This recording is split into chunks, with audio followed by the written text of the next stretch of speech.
Everyone's on social networks these days. Aisha Henderson lets us know which one Southeast Raleigh prefers.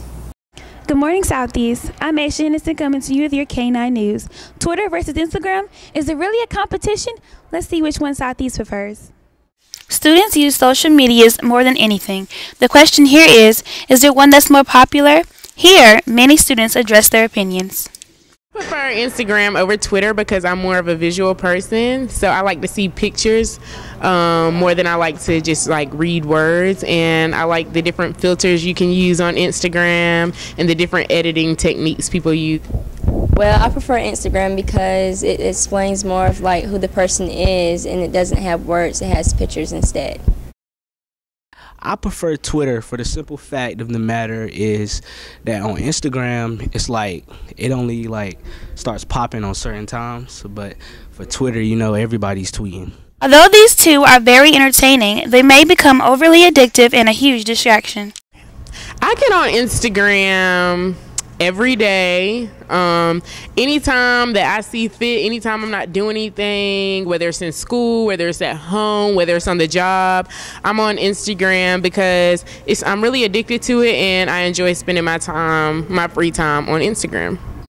I use Instagram almost every 5 minutes, I would say, because I just get bored and I decide I will look on it. I use Twitter basically every time I get bored. And that could be in class during notes or something.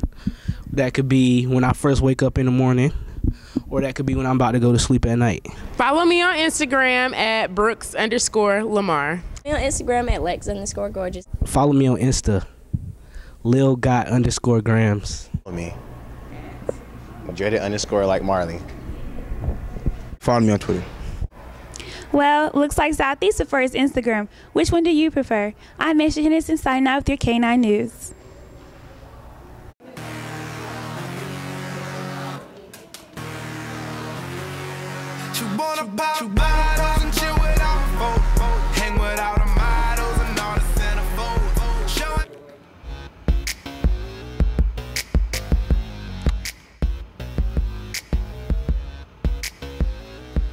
You so professional with your 9 to 5, trying to make some revenue. Standing 5 for 5, looking straight and clean it up.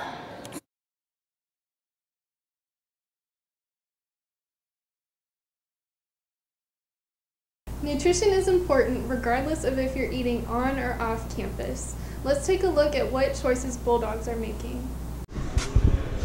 Hello, I'm Khalil Graham reporting live from K9 News. We're here to talk about Southeast nutrition choices. I do think students should be aware of how many calories they're putting into their body, because in the long run, it'll help you maintain a healthy, balanced diet, as well as it'll help you live longer. I recommend that students choose a balanced diet, a balanced meal. That way it'll sustain them throughout the rest of the day. The school cafeteria provides nutritional choices to students and staff during lunch. The lunch line and the vending machines help students choose what they want to put in their bodies. There's 5 components to the food pyramid, and what it is vegetables, fruits, grains, proteins, and your dairy.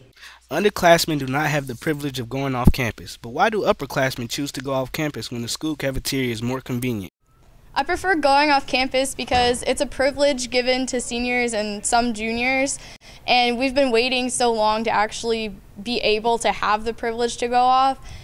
I think it's actually definitely cheaper to eat on campus because you're getting a lot more food for your money than if you were to go off campus, because if you go off campus, normally you are getting the food that you enjoy, but normally it's going to be a bit more expensive. Even though staying on campus gives you more time to eat, students continue to make unhealthy food choices when provided options maintaining a balanced diet. Does this mean students need to be more aware of what they're putting in their bodies? They make unhealthy food choices every day. Instead of getting a balanced nutrition meal, they will opt for the vending machines and get snacks like cookies and cakes and juices instead of getting the milk and the juice that we provide. I prefer to eat on campus because if I eat here, I can return to class on time. Meals are delicious and nutritious. What kind of lunch choices are you making during your 45 minutes? I'm Khalil Graham signing out for K9 News.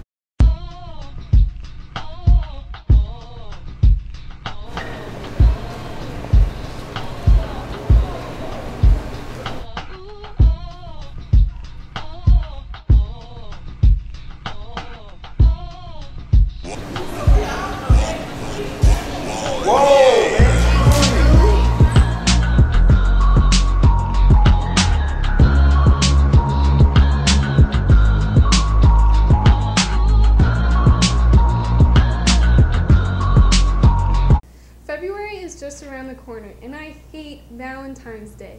Does anybody agree with me? February is right around the corner. Do you know what that means? Valentine's Day.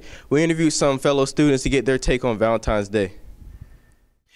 For people in a relationship, Valentine's Day seems easy, but for others, it's just another day. So what do you think about Valentine's Day? I think Valentine's Day is very special, especially between couples, or it could be between family members, just someone you love. It's just a great day to express your feelings for somebody else.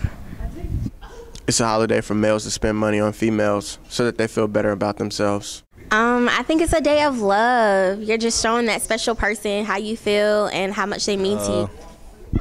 I don't feel any type of way about Valentine's Day. I really don't like the day personally because I have to come out of my pocket and spend bread. Valentine's Day can be a little too much for people. Is Valentine's Day overrated?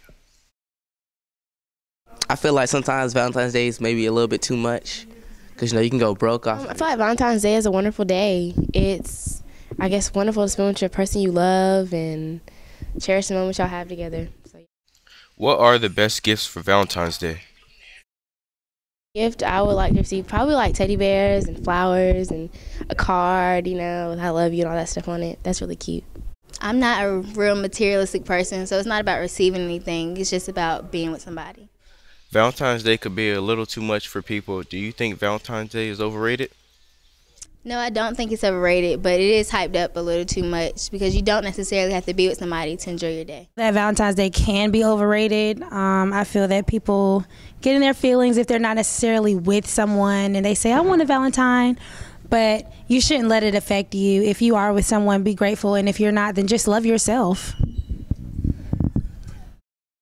What are your plans for Valentine's Day? It's been Deontay Wayne signing out with the K9 News. Jane, gold all in my chain, gold all in my ring, gold all in my watch. Don't believe me, just watch. Don't believe me, just watch. Don't believe me, just watch. I'm different, yeah, I'm different. I'm different, yeah, I'm different. I'm different, yeah, I'm different. Pull up to the scene with my ceiling missing. Pull up to the scene with my ceiling missing. Pull up to the scene with my ceiling missing. Being late to class sucks. What sucks more? Start on time. China Peterkin informs us about the policy here at Southeast. Southeast Riley High School has a policy called the SOT, which means start on time. Let's take a look and see how some of the staff and students feel about it. The SOT policy states students who are late to class will be swept to a central location and given a pass or consequence and then directed to return to class. The first 3 tardies are warnings. Then the next 2 are lunch detentions. The 6th, 7th, and 8th are suspension days. Is the SOT policy effective?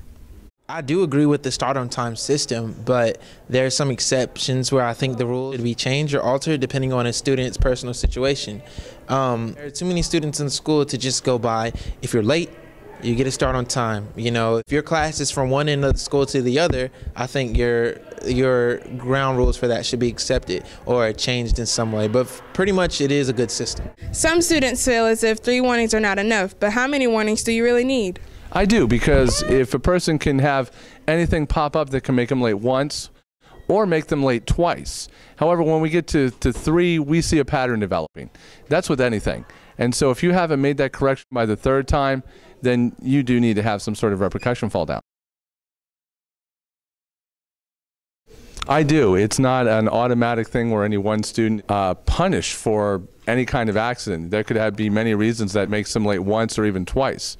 But after that, I believe it is a pattern that's developing. So it gives the students an opportunity to make a mistake, maybe even 2, and make that correction on their own. I think start on time is a really good policy because it helps our students work and strive to get to time, be on time in class. Well, as you can see, some of the staff and students feel as if the SOT policy is not effective. Well, I'm China Peterkin signing out with your K9 News.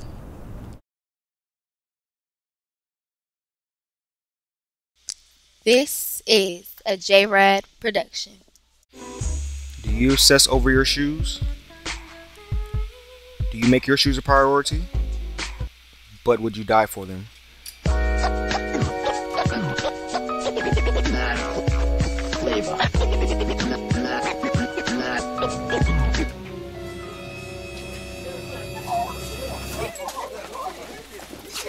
It's never that serious. Don't let this be you.